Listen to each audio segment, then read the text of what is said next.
दोस्तों, आज मैं जो आपको कहानी सुनाने जा रहा हूं, वह सिर्फ एक कहानी नहीं है। यह एक ऐसा किस्सा है जिसे सुनकर आपकी रूह कांप उठेगी। शमशान का सिक्का यह सिक्का नहीं, पिशाच है। शमशान का सिक्का जो सबकी मनोकामना पूरी करता है, पर बदले में उसे चाहिए था रक्त परिवार। जिसके पास जाएगा वह सिक्का मतलब लिया है तो देना भी पड़ेगा।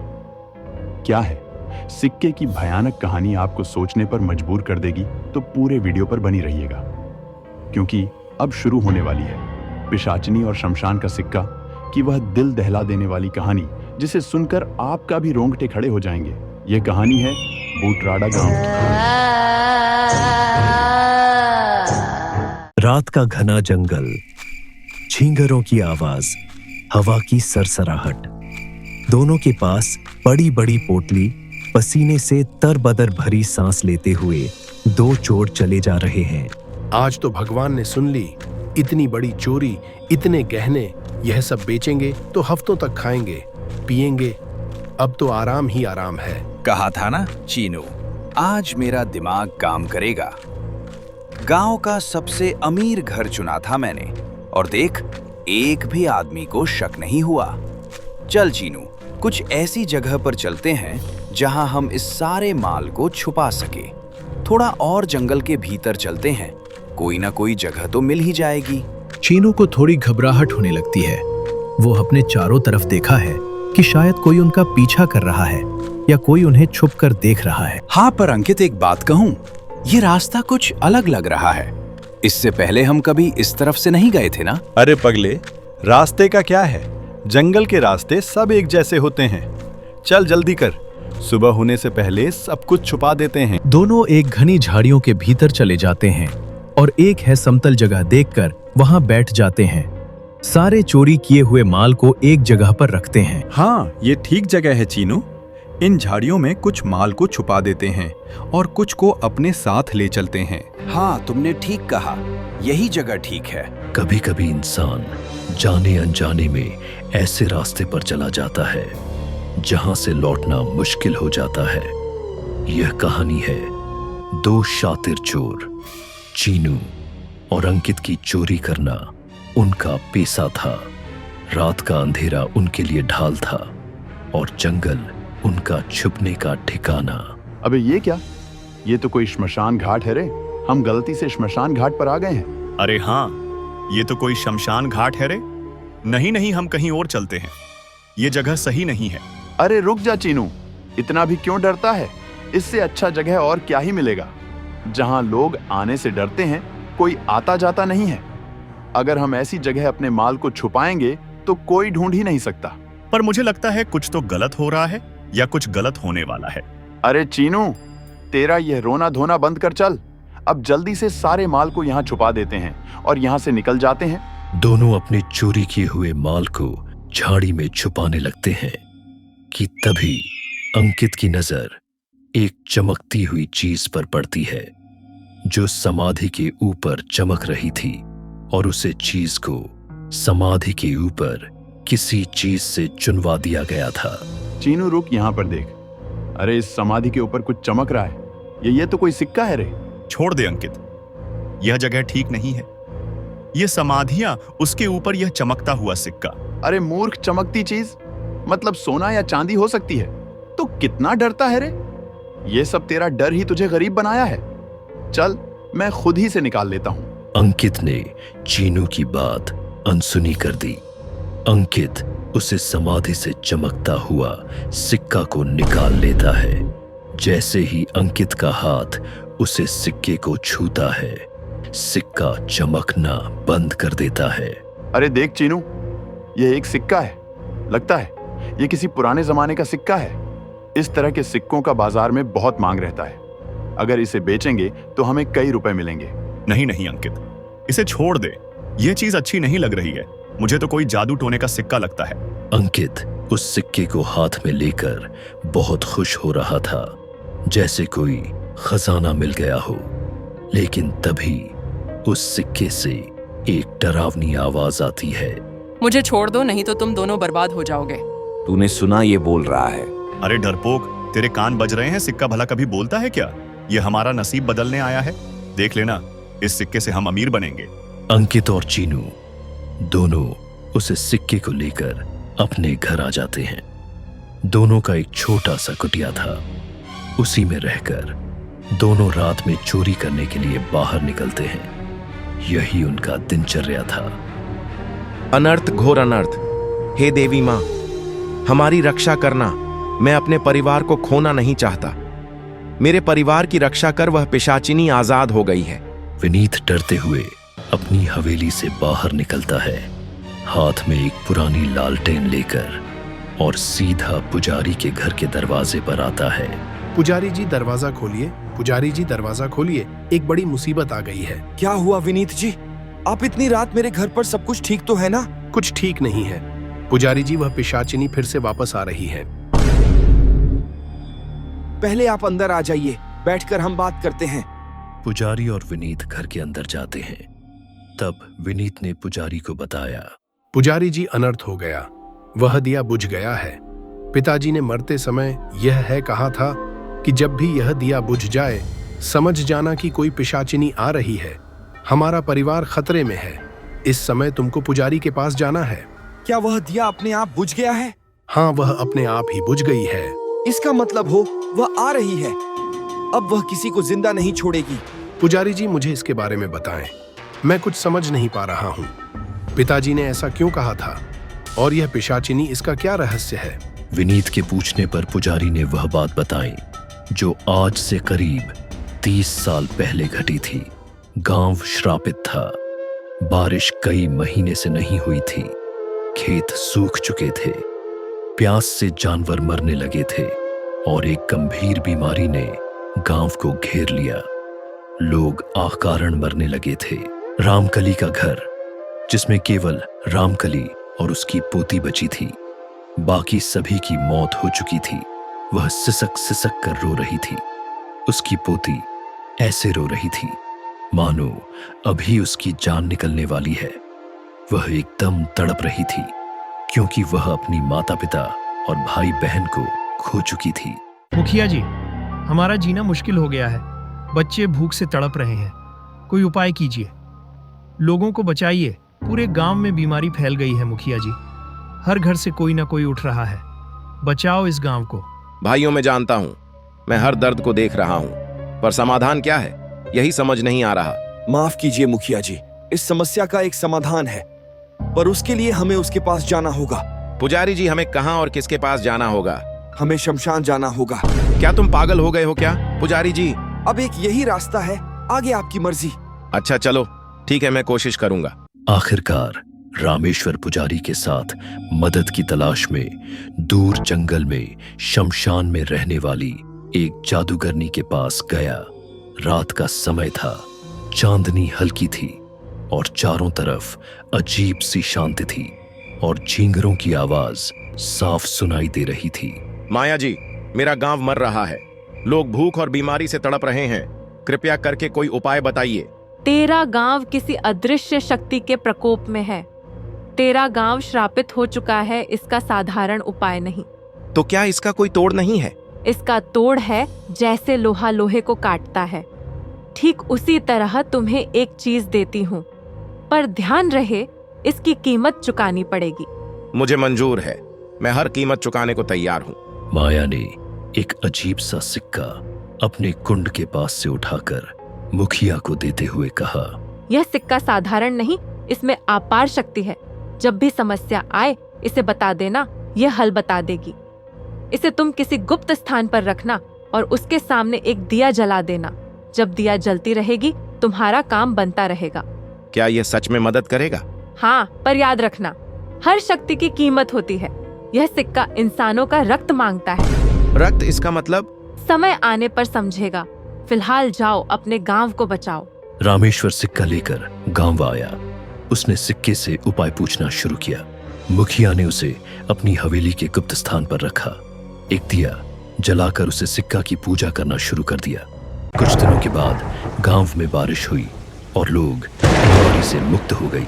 अब उसका गांव पहले जैसा बन गया था। लेकिन एक रात रामेश्वर अपने घर में दीपक के सामने बैठा था। अचानक हवा चली और दीपक बुझ गया। तभी सिक्के से एक भयानक आवाज आई। अब मेरी बारी है, मुझे रक्त चाहिए तुम्हारे घर से। ना नहीं, ऐसा मत करना। ऐसा ही होगा, काम के बदले दान तो चुकाना ही पड़ेगा। सुबह होते ही गांव में खबर फैली, रामेश्वर का छोटा बेटा मृत पाया गया। उसका शरीर खून से खाली था, जैसे किसी ने शरीर से सारा खून पी लिया हो। हे भगवान, ऐसा क्यों किया? अगर मारना ही था तो मुझे मारते मेरे जीते जी। मेरे बेटे को क्यों मारा? मैंने क्या गांव की भलाई करके गलत किया? हाय हाय हाय, मैं मर क्यों नहीं गया?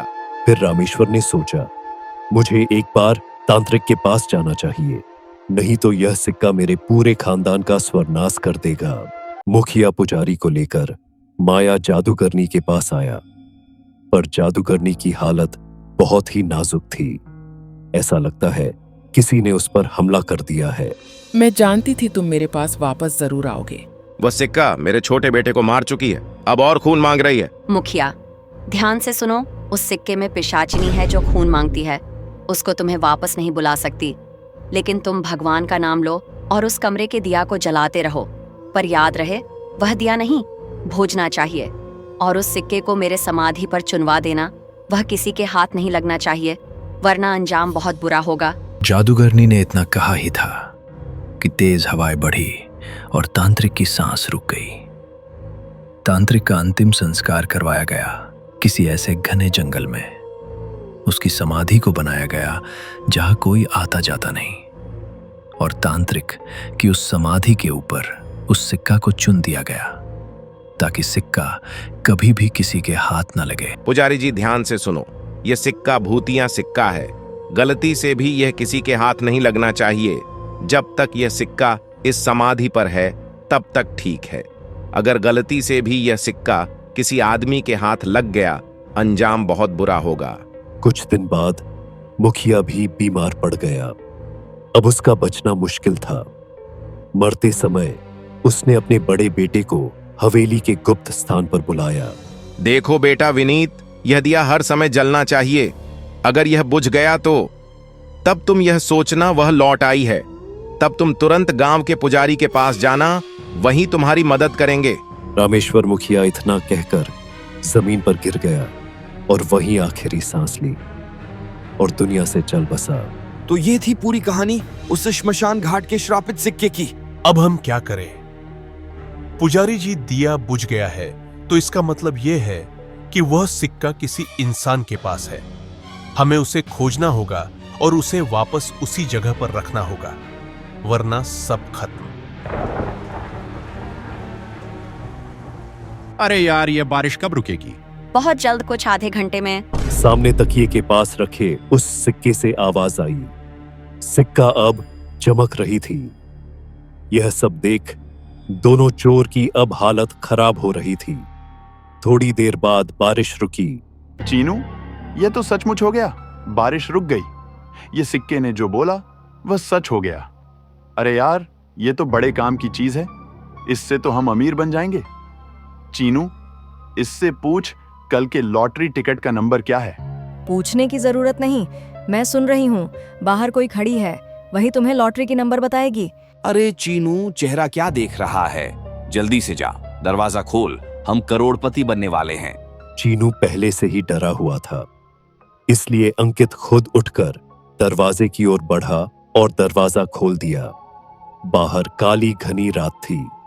दरवाजे पर एक औरत खड़ी थी, जिसके बाल बड़े बड़े, और वह औरत धीरे धीरे घर के अंदर आती है। सुनो विनीत, अगर हमें सिक्के की तलाश करनी है तो हमें सबसे पहले उस समाधि पर जाकर देखना होगा। वहां पर वह सिक्का है या नहीं। वह सिक्का नीचे तो नहीं गिर गया है। हाँ पुजारी जी, आपने बिल्कुल सही कहा है, पर वहां जाना तो खतरनाक होगा। विनीत, हमें वहां जाना ही होगा, तभी तुम अपने परिवार को बचा पाओगे। विनीत और पुजारी दोनों रात के अंधेरे में एक लालटेन लेकर सुनसान जंगलों में चुपचाप उसे समाधि की ओर जाने लगे। रात का वह पहर था जब चांद आसमान से आधा ढका हुआ था और जंगल की काली छाया और भी भयानक लग रही थी। चारों तरफ सन्नाटा पसरा हुआ था, ऐसा सन्नाटा जिसमें अपनी सांसों की आवाज भी डरावनी लग रही थी। तभी धुंध के बीच से उन्हें एक आकृति दिखाई देने लगी। क्या हुआ पुजारी जी? आप इस तरह चौंक क्यों गए? चीनू, तू इतनी रात इस जंगल में क्या कर रहा है रे?